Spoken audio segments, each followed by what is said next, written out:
Hey guys, today we're going to talk about factoring polynomials using the method where we notice there's a difference of squares. So when we're factoring polynomials, okay, or basically second degree polynomials, we are using the form ax squared plus bx plus c. So again, these are all second degree polynomials. This is a trinomial. Okay, because we have a b value. So something that you notice about all of these is we don't have a trinomial. There's not three terms, there's only two. These are binomials. So if you notice, for all of these terms, this one's a little special because we have two different types of variables, but for all of these terms, 1, 2, 3, and 5, okay, we have an x squared term and a constant term.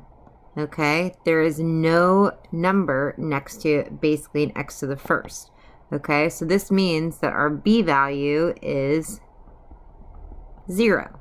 Okay, for all of these. So if we were to factor using the method that was explained in your packet by grouping, okay, you would take your a times your c. So 1 times 25 is 25. And we're looking at factors of 25 that add or subtract to give you your b value. Well, in this case, our b value is 0. So the factors that are going to give you 0 are basically 5 and negative 5. Again, if we're factoring by grouping, we would say, I always like to put my negative first. Okay, so 5x minus 5x is 0x. If we were to split this up, we have an x in common, x minus 5. In this case, our greatest common factor is a 5. Again, that's also going to leave you with x minus 5. So factored form for this polynomial would be x plus 5, x minus 5. Now, you can certainly use that method, but just like I kind of talked about with factoring trinomials when your a value is 1, we don't really need to do this much work. So if you notice, okay, that we have something called a difference of squares. Now let's think about what that means. Difference is when we are subtracting. Squares, in this case, we're not talking about the shape, we're talking about perfect squares. So in order for your b value to cancel out, basically for b to be 0, we have to have the same number. It needs to be 5 minus 5, 4 minus 4, 10 minus 10, okay? And that is only going to occur when you have a c value that is a perfect square.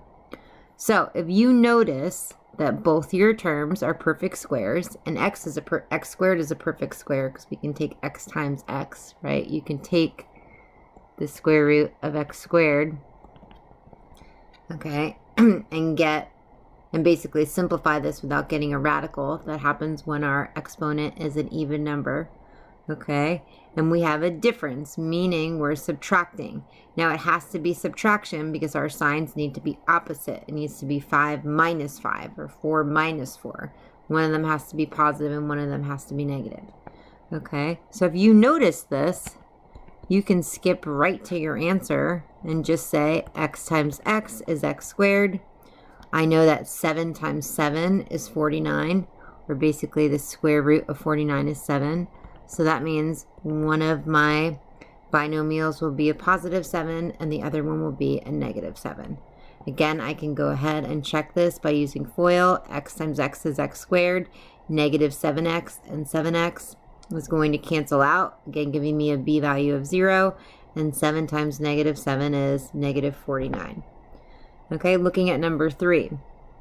So again, I notice, and I really wouldn't want to have to multiply my a and c value here, because then I'm doing 100 times 81 and finding factors of that. Those numbers are just kind of big. I would rather avoid that. So again, I'm looking, are 100x squared, is that a perfect square? Yes, it is. Is 81 a perfect square? Yes, it is. Is this a difference? Yes, it's subtraction. So because that all works out, I can skip right to my answer and take the square root of each term. So the square root of 100x squared is just 10x. So it's going to be 10x times 10x. I know my signs need to be opposite. And then the square root of 81 is 9. That's my final answer. I can go ahead and FOIL that to check it if I want. Okay, looking at number 4. Number 4 we starred because this one was not second degree. In this case, we had 2 different variables. So this is where it's kind of nice to not use that grouping method. Because again, I notice these are both perfect squares. This is a difference. So I can skip right to my answer. The square root of 25 y to the 4th would be 5y squared. 5 times 5 is 25. I can split up. If I took the square root of y to the 4th, it's y squared. I know my signs are going to be opposite. And then the square root of 9x squared would be 3x. Okay, again, number 5. And I'm going to put a second little star here. Okay, and we'll talk through this one. So again, you may notice this is a difference of squares. Okay, so I know this is going to be 6x plus minus 10.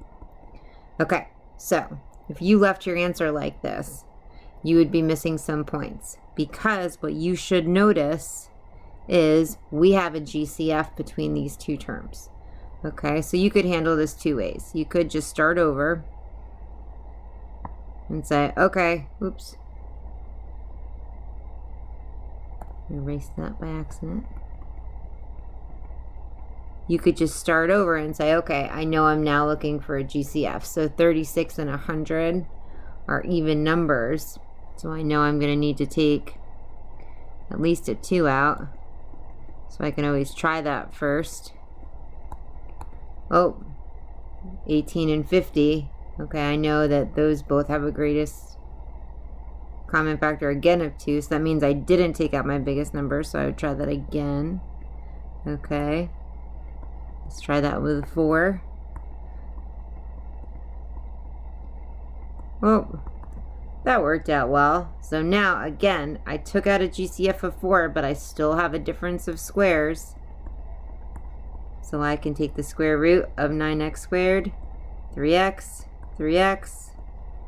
plus minus, and there's my 5. So this would actually be the best answer.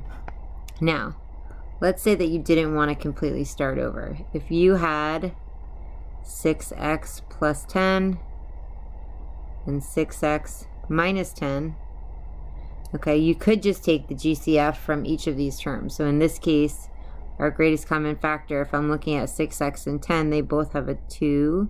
So that would leave me with 2 parentheses 3x plus 5. Again, 2 parentheses 3x minus 5. So then when I'm putting my answer together, I have to multiply these 2 numbers to get 4. And then 3x plus 5, 3x minus 5. So notice we'll get the same answer. It's faster to do it this way, but if you didn't notice right off the bat, you could still go ahead and get the answer this way. Okay, so again, difference of squares. It's helpful if you can notice that. It's going to make it a little faster.